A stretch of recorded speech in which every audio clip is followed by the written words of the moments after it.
الرجیم بسم اللہ الرحمن الرحیم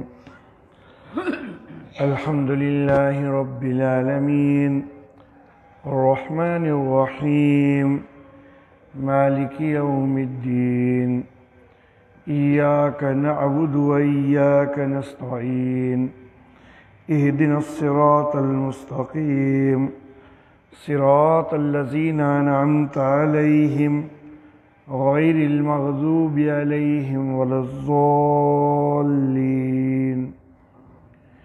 صدق اللہ مولانا العلی العظیم وبلغنا نبیہ ورسولہ الکریم صراط الذین انعمت علیہم، راستہ ان لوگوں کا کہ جن پر تیرا انعام ہوا۔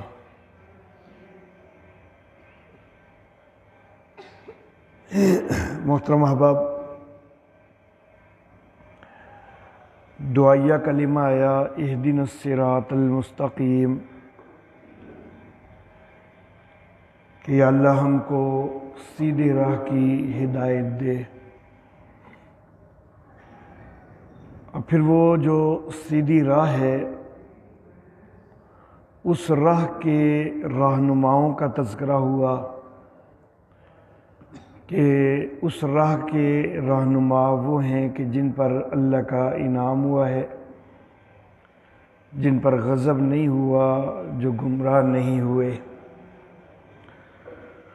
تو ان لوگوں کے پیچھے چلنا ہے،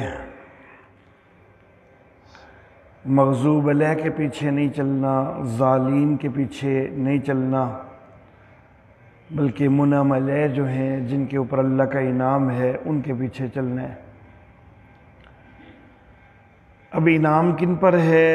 سورہ نساء کی آیت نمبر 69 کے حوالہ سے میں ذکر کر چکا ہوں کہ اللہ رب العزت نے 4 طبقات ذکر فرمائے کہ یہ 4 طبقات انعام یافتہ ہیں، نبی ہیں، صدیق ہیں، شہداء ہیں اور صالحین ہیں۔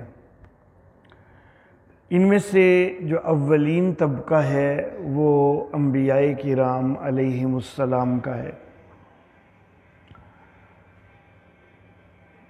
تو آج کے درس میں ہم قرآن حکیم سے چند انبیاء کرام علیہم السلام کا درس جو ہے، ان کی تبلیغ جو ہے اس کو دیکھتے ہیں کہ انبیاء کرام علیہم السلام نے کس انداز میں صراط مستقیم کی تعلیم دی ہے۔ اللہ اللہ، سب سے پہلے 21ویں سورت ہے سورۃ الانبیاء، آیت نمبر اس کی 25 ہے۔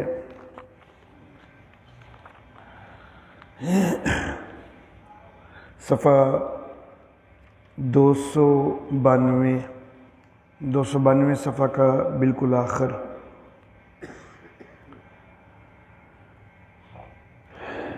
آیت مبارکہ کی تلاوت سے پہلے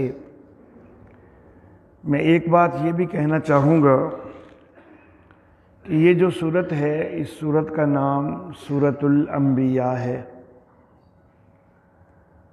لیکن اس کا نام سورۃ الانبیاء کوئی اس وجہ سے نہیں ہے کہ اس سورہ مبارکہ کے اندر کوئی زیادہ نبیوں کا تذکرہ آیا ہوا ہو، کوئی زیادہ نبیوں کے نام آئے ہوں، ایسا نہیں ہے۔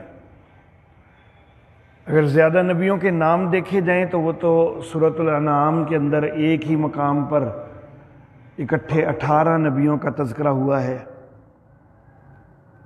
تو اس سورہ مبارکہ میں کچھ زیادہ نبیوں کے نام لے کر تو ان کا ذکر نہیں ہے کہ جس کی وجہ سے اس کو سورۃ الانبیاء کہا گیا۔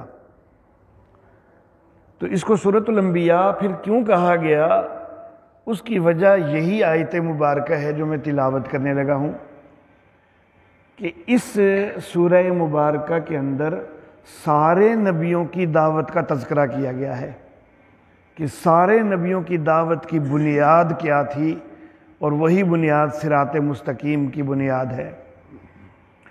تو اللہ رب العزت فرماتے ہیں آیت نمبر 25 سورہ انبیاء کی، وَمَا أَرْسَلْنَا مِن قَبْلِكَ مِن رَّسُولٍ إِلَّا نُوحِي إِلَيْهِ أَنَّهُ لَا إِلَٰهَ إِلَّا أَنَا فَاعْبُدُونِ۔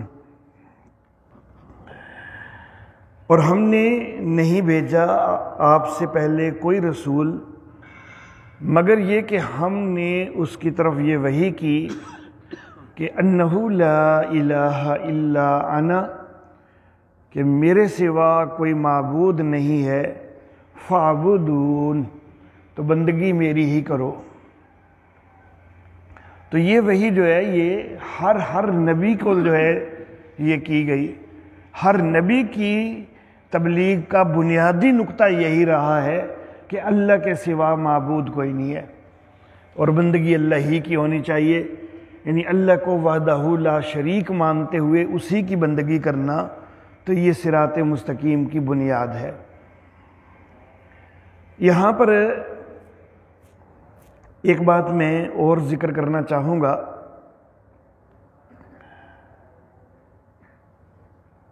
بعض علماء خطباء اپنے وعظ کے دوران، اشارے تو ایک فطری سی چیز ہے کہ وہ ہوتے رہتے ہیں، تو بے خیالی میں بعض اوقات ایک غلط اشارہ بھی بعض علماء بعض واعظ کر دیتے ہیں۔ مثال کے طور پر یہاں پر لفظ ہیں کہ لا الہ الا انا، میرے سوا کوئی معبود نہیں۔ اب یہاں پر جب میرے کا لفظ اللہ رب العزت استعمال کیا تو بے خیالی میں اپنی طرف انگلی کر دیتے ہیں، تو یہ اشارہ درست نہیں ہے۔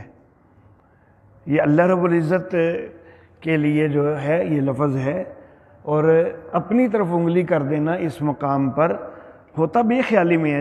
دانستہ جو ہے وہ کوئی اپنی نیت کے ساتھ نہیں کوئی بھی واعظ خطیب کرتا، لیکن بہرحال اس کا خیال کرنا چاہیے۔ میرے والد محترم حضرت قاضی عصمت اللہ عاصمہ اللہ تعالی، اللہ ان کی قبر پہ کروڑوں رحمتیں نازل فرمائے، وہ ایک بات کہا کرتے تھے کہ واعظ ہے، خطیب ہے، خطابت کے اندر مثال کے طور پر وہ یہ بیان کرتا ہے کہ ساری کائنات اللہ کی مٹھی میں ہے۔ اب وہ یہ بیان کر رہے ہیں نا، تو یہ بیان کرتے ہوئے اپنی مٹھی بنا کے نہ دکھائے، کیونکہ وہ اللہ کی مٹھی کا ہے ذکر، اور انسان اس کی مشابہت بھی نہیں کر سکتا۔ لیس کمثلہ شیء، اس کی مثل بھی کوئی چیز نہیں ہے، تو اس کی مثل بنانا کہ مٹھی کا ذکر ہو رہا ہے، وہ اللہ کی مٹھی کا ذکر ہو رہا ہے، اور بے خیالی میں اشارے کے لیے اپنی مٹھی بنا کے دکھا دی جائے تو یہ بھی مناسب نہیں ہے، یہ بھی درست نہیں ہے، کیونکہ اللہ رب العزت کی مشابہت کسی انداز میں بھی جو ہے وہ نہیں کرنی ہے۔ تو اسی طرح جب لا الہ الا انا جیسے الفاظ استعمال ہوں تو اپنی طرف جو ہے وہ اشارہ نہیں کرنا چاہیے۔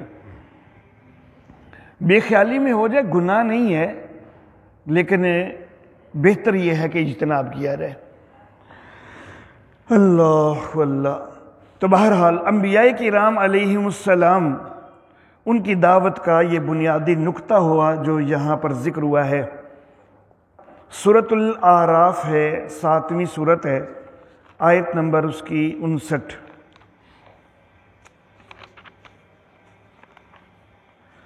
اللہ اللہ۔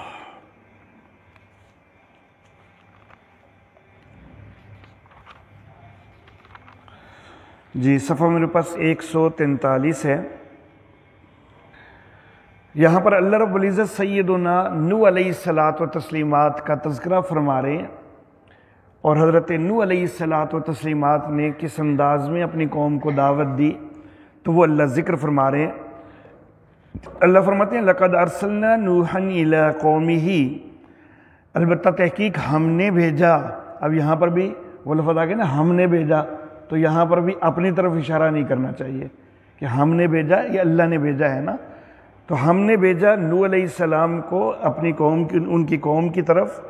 فقال، تو حضرت نوح علیہ السلام نے کہا یا قوم اعبدوا اللہ، اے میری قوم اللہ کی بندگی کرو، ما لکم من الہ غیرہ، اس کے سوا تمہارا کوئی معبود نہیں ہے، انی اخاف علیکم عذاب یوم عظیم، بے شک مجھے تو ڈر ہے تمہارے متعلق بڑے دن کے عذاب سے، کہ اگر تم یہ صراط مستقیم پہ نہیں چلو گے، یا اللہ ہی کی وحدانیت اس کو قبول نہیں کرو گے، بتوں کی پرستش کرو گے، غیر اللہ کی پرستش کرو گے، تو اللہ کی طرف سے عذاب کے مستحق ہو جاؤ گے، بڑے دن کا عذاب جو ہے وہ تم کو آ لے گا۔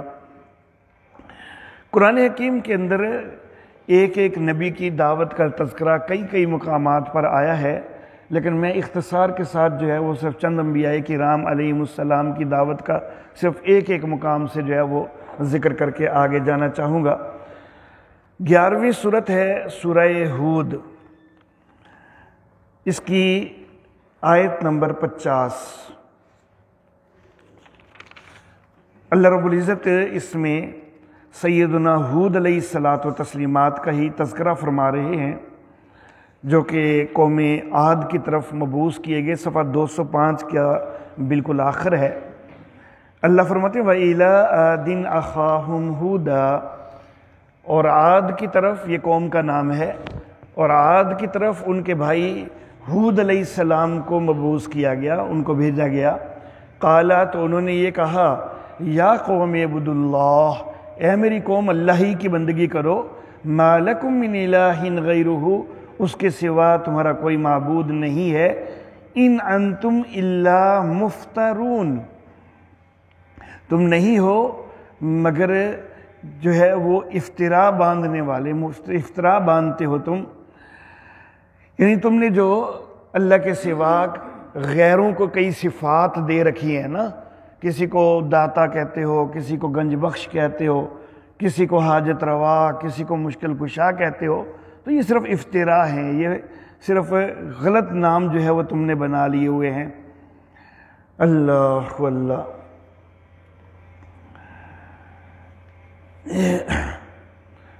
اسی سورہ کی آیت نمبر 61 اگلے صفحے پر، صفحہ نمبر 207 پر اللہ رب العزت قوم سمود کی طرف حضرت صالح علیہ الصلاۃ والتسلیمات کی بعثت کا تذکرہ فرما رہے ہیں۔ اللہ فرماتے ہیں وَإِلَىٰ ثَمُودَ أَخَاهُمْ صَالِحًا، اور سمود کی طرف ان کے بھائی صالح علیہ السلام کو بھیجا۔ قال، انہوں نے بھی یہی کہا کہ یا قوم اعبدوا اللہ، اے میری قوم اللہ کی بندگی کرو، ما لکم من الہ غیرہ، اس کے سوا تمہارا کوئی معبود نہیں ہے، هو انشأکم من الارض، اسی نے تم کو زمین سے اٹھایا، واستعمرکم فیہا، اور اس کے اندر آباد کیا، زمین کے اندر جن رحمتوں کے مستحق ہو رہے ہو، جن رحمتوں سے فیض یاب ہو رہے ہو، وہ ساری اسی کی طرف سے ہیں، اسی نے تمہیں آباد کیا ہے۔ فاستغفروہ، تو اسی سے بخشش مانگو، ثم توبوا الیہ، پھر اسی کی طرف متوجہ ہو جاؤ، ان ربی قریب مجیب، بے شک میرا رب قریب ہے اور دعا کو قبول کرنے والا ہے۔ قریب کا لفظ جو ہے وہ ذکر فرما کے اس طرف اشارہ فرما دیا کہ جب اس کو پکارنا ہے تو اس کے لیے درمیان میں کسی واسطے وسیلے کی کوئی ضرورت نہیں ہے، وہ تو خود قریب ہے، اور کتنا قریب ہے اللہ رب العزت قرآن حکیم میں دوسرے مقام پر خود فرماتے ہیں کہ نحن اقرب الیہ من حبل الورید، ہم تو انسان کو اس کی شاہ رگ سے بھی زیادہ قریب ہیں۔ تو جب انسان کو شاہ رگ سے بھی زیادہ قریب ہیں اللہ رب العزت، اور یہ قریب ہونے کا جو اللہ بار بار ذکر فرماتے ہیں، تو اس کی وجہ یہی ہے کہ اللہ رب العزت یہ واضح فرما رہے ہیں کہ جب قریب ہیں تو پھر کوئی اور درمیان میں ڈالنے کی ضرورت نہیں ہے، کوئی واسطہ وسیلہ بنانے کی ضرورت نہیں ہے۔ اللہ اللہ۔ اللہ رب العزت کی محبت حاصل ہونا اور اللہ کا دوست ہونا، یہ ہر مسلمان کی خواہش ہونا چاہیے کہ اللہ کی محبت حاصل ہو جائے، اللہ کا ولی بن جائے بندہ۔ ولی دوست کے معنی میں ہی ہے۔ اللہ اللہ۔ اور ہمیں یہ دعویٰ بھی ہے کہ ہمیں اللہ سے بڑی محبت ہے، اور اللہ سے ہم دوست جو ہے اللہ کو دوست بنانا چاہتے ہیں، اللہ ہمارے دوست ہیں۔ دوست سے یہ عام مفہوم دوستی والا جو آپس والا ہے وہ نہ لے لیجئے گا کہ توہین کے فتوے لگانے شروع کر دو۔ یہ خود ولی کا لفظ جو ہے تو اس کا مفہوم جو ہے وہ میں ذکر کر رہا ہوں۔ دوست سے مراد ہے کہ وہ ہر طرح کے سارے کام بنانے والا ہے ہمارے، جو اپنا قریبی ہوتا ہے نا، جو زیادہ عزیز ہوتا ہے وہی ہمارا خیال رکھتا ہے نا۔ تو اللہ ہمارا دوست ہے، اللہ ہمارا ولی ہے، وہ کارساز ہے، وہ ہمارے سارے کام کرنے والا ہے، سارے کام بنانے والا ہے، ہمارے سارے معاملات کو حل کرنے والا ہے۔ اللہ اللہ۔ اب اللہ رب العزت سے بھی ہمیں اس تعلق کا دعویٰ ہے کہ ہم اللہ کو دوست رکھتے ہیں، اور ہمیں کئی اوروں سے بھی دوستی کے تعلق کے دعوے ہیں، لیکن کوئی اور جو بھی ہے، کتنی ہی عظیم ہستی کیوں نہ ہو، وہ ہم سے اتنا قریب نہیں ہو سکتی جتنے خود اللہ رب العزت ہم سے قریب ہیں۔ تو ہم نے اللہ رب العزت کی بارگاہ میں اپنی کوئی عرضداشت پیش کرنی ہے، تو ہم دور والے سے کہیں کہ یہ میری عرضداشت اللہ کی بارگاہ میں پیش کر دو، تو کیا اس سے اللہ ناراض نہیں ہوں گے؟ یہاں پر میرے آپ سارے احباب جو ہیں، آپ کے ساتھ میرا تعلق ہے، آپ میں سے ایک دوست میرے قریب ہیں، دوسرے جو ہیں وہ دور بیٹھے ہوئے ہیں، میں نے بات کرنی ہے قریب والوں سے، میں دور والوں کو کہو کہ ذرا یہ پیغام ذرا ان کو دے دو، تو وہ جو قریب والے ہیں وہ ناراض ہوں گے کہ نہیں ہوں گے؟ کہ جب میں براہ راست سن رہا ہوں آپ کی بات، تو آپ دور والوں کو کیوں کہہ رہے ہیں کہ مجھ تک بات پہنچائیں؟ میرے سے براہ راست بات نہیں کر سکتے؟ تو جب اللہ رب العزت سے بھی ہمارا تعلق ہے اور ہم یہ دعویٰ رکھتے ہیں، تو پھر اللہ قریب ہے، تو اس کو پکارنے کے لیے، اس کو بلانے کے لیے ہمیں درمیان میں دور والے واسطے ڈالنے کی ضرورت نہیں ہے۔ اللہ تو سب سے زیادہ قریب ہے۔ اللہ اللہ۔ تو ان ربی قریب مجیب، میرا رب جو ہے وہ قریب ہے، وہ پکاروں پہ پہنچنے والا ہے۔ اللہ اللہ۔ سورہ اعراف کی آیت نمبر 85، 7ویں سورت ہے سورہ اعراف۔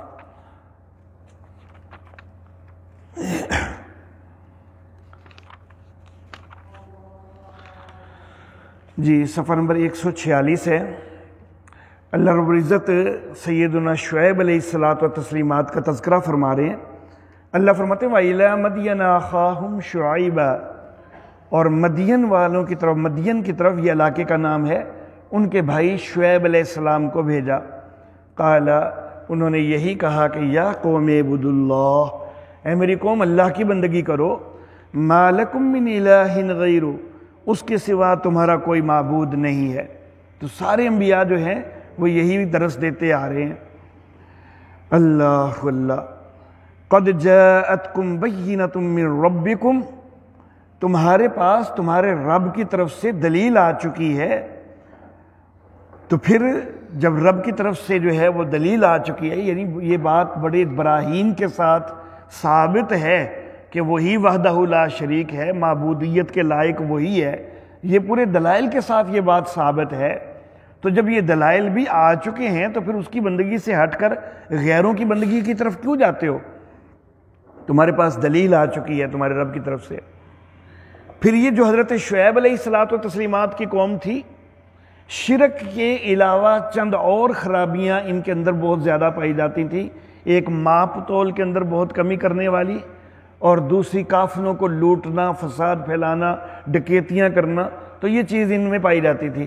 تو اس لیے وہ ایک بنیادی چیز کا درس دینے کے ساتھ اس چیز کے متعلق بھی کہا کہ فَأَوْفُوا الْكَيْلَ وَالْمِيزَانَ، پس ماپ اور تول کو پورا کرو، وَلَا تَبْخَسُوا النَّاسَ أَشْيَاءَهُمْ، اور لوگوں کے لیے ان کی چیزیں گھٹاؤ نہیں، وَلَا تُفْسِدُوا فِي الْأَرْضِ بَعْدَ إِصْلَاحِهَا، اور زمین کے اندر فساد نہ کرو اس کی اصلاح کے بعد، ذَلِكُمْ خَيْرٌ لَكُمْ إِن كُنتُم مُؤْمِنِينَ، یہ تمہارے لیے بہتر ہے اگر تم ایمان والے ہو۔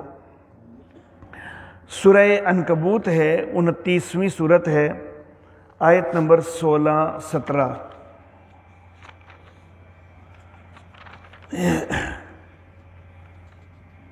صفحہ نمبر 359 ہے۔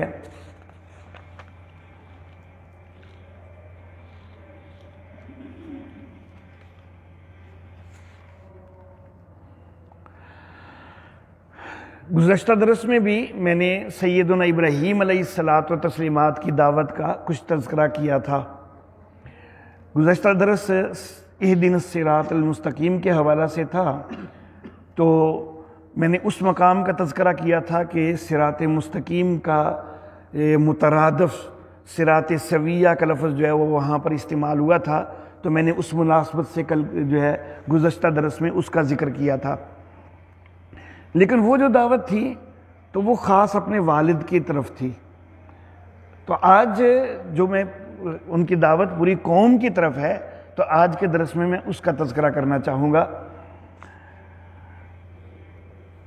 تو آیت نمبر 16 ہے سورہ عنکبوت کی۔ اللہ فرماتے ہیں وَإِبْرَاهِيمَ إِذْ قَالَ لِقَوْمِهِ اعْبُدُوا اللَّهَ وَاتَّقُوهُ، اور ابراہیم کہ جب انہوں نے اپنی قوم سے کہا کہ اللہ کی بندگی کرو اور اسی کا ڈر رکھو، اسی کا تقوی رکھو، پرہیزگاری رکھو، ذَلِكُمْ خَيْرٌ لَكُمْ إِن كُنتُمْ تَعْلَمُونَ، یہ تمہارے لیے بہتر ہے اگر تم جانتے ہو۔ إِنَّمَا تَعْبُدُونَ مِن دُونِ اللَّهِ أَوْثَانًا، بے شک تم اللہ کے سوا بتوں کی پوجا کرتے ہو۔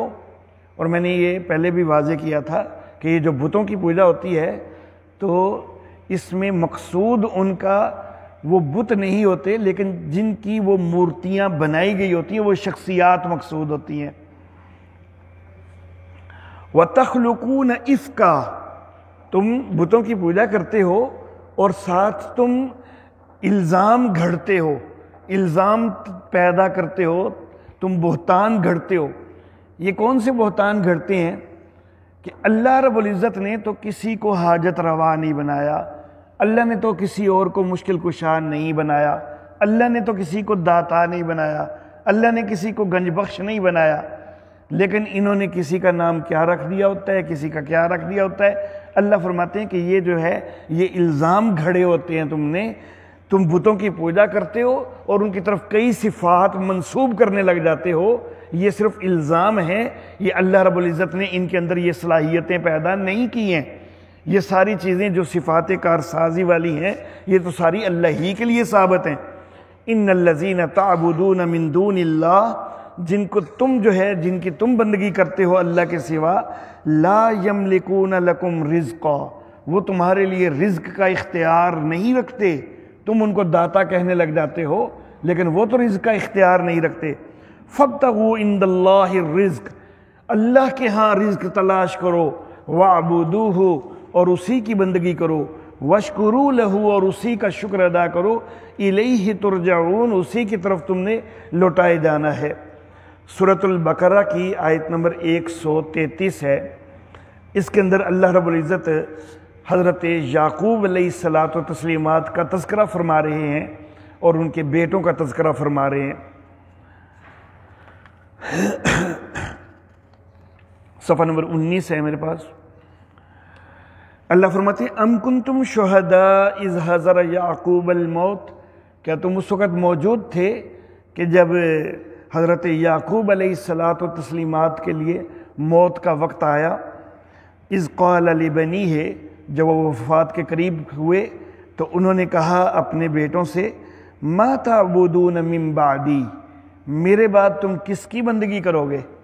یہ جو میرے بعد کس کی بندگی کرو گے اس کا یہ مطلب نہیں ہے معاذ اللہ کہ ابھی تو تم میری کر رہے ہو نا تو میرے بعد کس کی کرو گے، نہیں، یہ مطلب ہے کہ میں نے اپنی زندگی میں تو تمہیں کسی غیر کی بندگی نہیں کرنے دی، میں نے اپنی زندگی میں تمہارے اوپر نگرانی رکھی ہے کہ تمہیں یہی درس پکوایا ہے کہ بندگی صرف اللہ ہی کی کرنی ہے، تو میری زندگی میں تم اس کے اوپر پختہ رہے ہو، قائم رہے ہو، کہیں ایسا نہ ہو کہ میرے بعد جو ہے تم اس درس سے ہٹ نہ جانا، تو یہ میرے ساتھ پکا وعدہ کرو کہ میرے بعد تمہارا کیا عمل ہوگا۔ اپنی زندگی میں تو میں نگرانی رکھ رہا ہوں لیکن میرے بعد میں نگرانی نہیں رکھ سکوں گا، جب میں وفات پا جاؤں گا اب میں نگرانی نہیں رکھ سکتا، تو اب میرے ساتھ کوئی وعدہ کرو نا، کیا کرو گے تم میرے بعد؟ اللہ قالو کہنے لگے نعبد الہک، اللہ اللہ، کیا وہ اپنا معبود نہیں سمجھتے تھے؟ جو حضرت یعقوب علیہ السلام کے بیٹے ہیں، اللہ رب العزت ان کے بھی تو معبود ہیں نا، تو وہ یہ بھی تو کہہ سکتے ہیں کہ نعبد الہنا، ہم اپنے معبود کی پوجا کریں گے، لیکن انہوں نے کہا کہ نعبد الہک، ہم اے ہمارے والد، ہم آپ کے معبود کی پوجا کریں گے۔ پھر مزید کیا کہا؟ وَإِلَٰهَ آبَائِكَ إِبْرَاهِيمَ وَإِسْمَاعِيلَ وَإِسْحَاقَ، اور آپ کے آبا ابراہیم کا بھی معبود، اسماعیل کا بھی معبود، اسحاق کا بھی معبود، وہ جو ہے اس کی ہم پوجا کریں گے۔ الہ نا نہیں بیچ میں کہا کہ جو ہمارا معبود ہے، حالانکہ مانتے تو تھے نا، وہ اپنا معبود مانتے تھے اور اللہ ہی کی بندگی پر قائم تھے، تو پھر اپنا معبود نہیں کہا، حضرت یعقوب کا معبود کہا، حضرت ابراہیم کا، حضرت اسحاق کا، حضرت اسماعیل کا معبود کہا، اس کی کیا وجہ ہے؟ اللہ اللہ۔ تو اگر وہ صرف کہتے نا کہ ہم اپنے معبود کی پوجا کریں گے، بات واضح نہیں ہونی تھی، بھائی کس کو معبود بنا لو گے؟ ہم وہ اگر یہ کہتے نا کہ ہم اپنے معبود کی پوجا کرو گے، تو وہ معبود تو کسی کو بھی بنایا جا سکتا ہے۔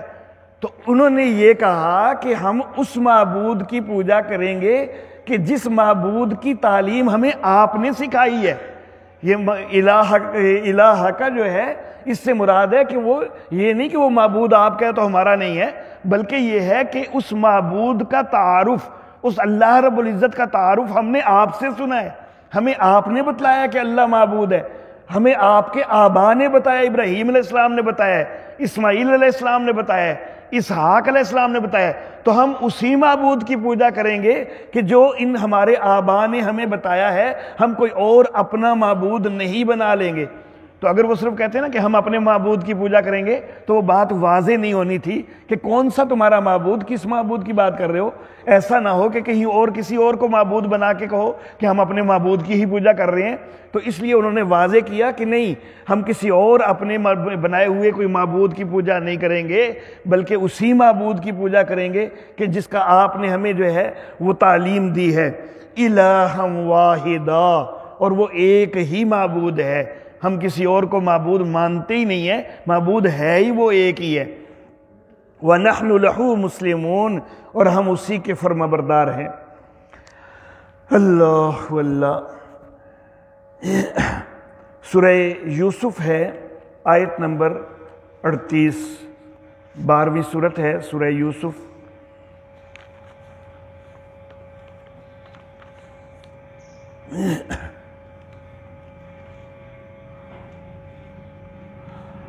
اللہ اللہ۔ صفحہ نمبر 217 ہے، آیت نمبر 38 میں تھوڑے سے الفاظ چھوڑ کے آگے الفاظ شروع ہوتے ہیں۔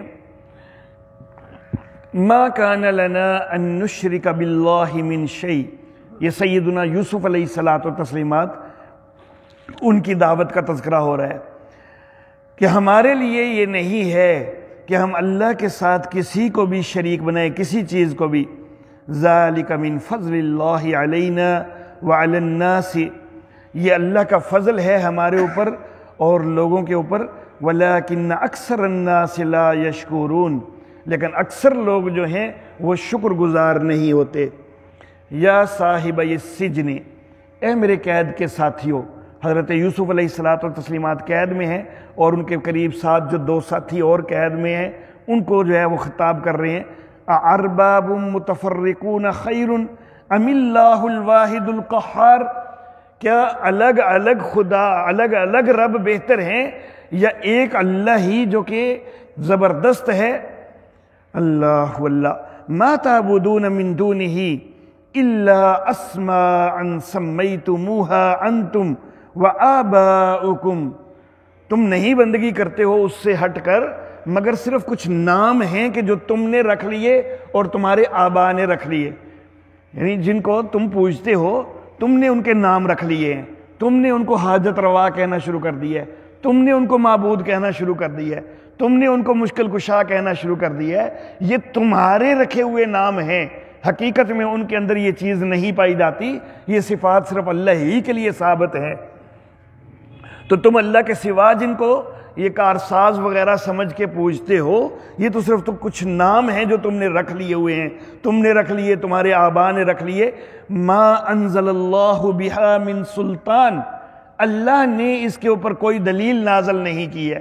کسی الہامی کتاب میں دکھاؤ، کیا کہیں ہے کہ جو بزرگ ہوتے ہیں، پیر ہوتے ہیں، ان کی بھی پرستش کی جا سکتی ہے، ان کو حاجتوں میں پکارا جا سکتا ہے؟ اللہ نے تو یہ تعلیم کہیں بھی نہیں دی ہے، اللہ نے اس معاملے میں کوئی دلیل ان کے حق میں نازل نہیں کی ہے، تو پھر کیوں جو ہے وہ تم نے نام رکھ لیے اور غیروں کو پکارنے لگ جاتے ہو؟ ان الحکم الا للہ، حکم تو اللہ ہی کا چلتا ہے۔ امرا، اور اس نے یہ حکم دیا ہے، اللہ تعبدوا الا ایاہ، کہ تم نہیں بندگی کرو مگر اس ہی کی۔ ذالک الدین القیم، یہی پختہ دین ہے۔ ولیکن اکثر الناس لا یعلمون، لیکن اکثر لوگ جو ہیں وہ جانتے نہیں ہیں۔ سورہ صافات ہے، سورت کا نمبر 37 ہے اور آیت نمبر 123۔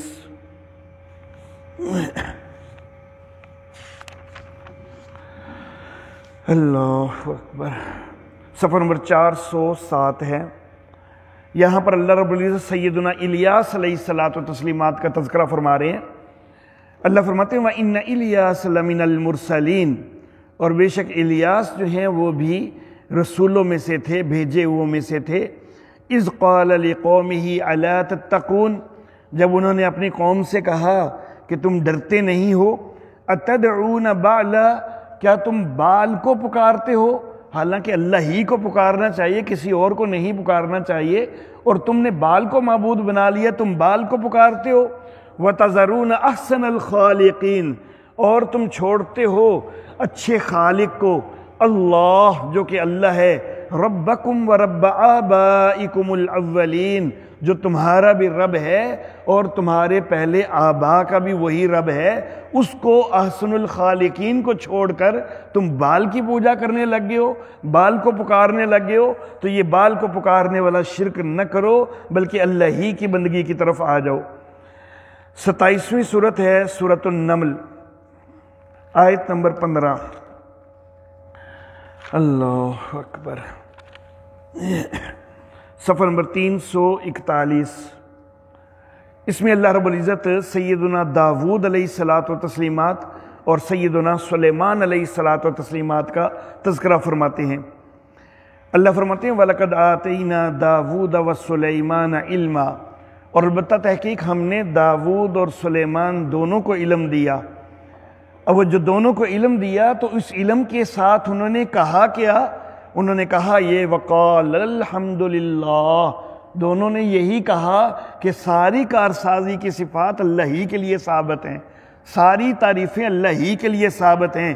الذی فضلنا علی کثیر من عبادہ المؤمنین، کہ جس اللہ نے ہمیں بڑے سارے ایمان والے بندوں پر فضیلت دے دی ہے۔ ہم تو فضیلت حاصل کرنے میں بھی اللہ کے محتاج ہیں، ہمیں جو فضیلت دی ہے وہ اللہ نے فضیلت عطا کی ہے۔ ہم نبی ہیں، اللہ نے یہ فضیلت ہمیں دی ہے، بڑے سارے مومن بندوں پر ہمیں فضیلت حاصل ہے، لیکن ہم کو تو یہ فضیلت بھی دینے والا اللہ ہے، اور معبود ہونے کا حقدار وہ اللہ ہی ہے، ساری تعریفیں اللہ ہی کے لیے ہیں۔